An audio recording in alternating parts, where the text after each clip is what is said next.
আমি এখন যে জায়গাটাতে দাঁড়িয়ে আছি এটা কয়রা সদরের আহ, ফুলতলা বাজারের পাশে।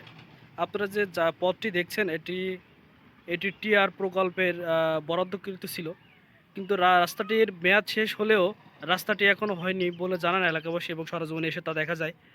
আহ, এই পথ হওয়ার বা এই রাস্তাটি হওয়ার যে একটা প্রকল্প, এই প্রকল্প হওয়ার যে এর যে একটা নির্দিষ্ট কমিটির যে সভাপতি তিনিও জানেন না যে আসলে এই রাস্তাটি হবে, এবং তাকে যে সভাপতি বানানো হয়েছে তিনিও আসলে জানেন না।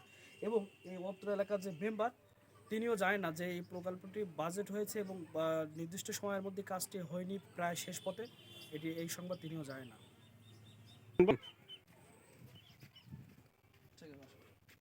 আমরা নিজেরা তো এই রাস্তা মাটি কেটে বা বেঁধে কমপ্লিট করে রাখেছি, যে যাতায়াতের খুব অসুবিধা বলে এই জন্য নিজেরা কষ্ট করে করি থুইছে এই পর্যন্তই।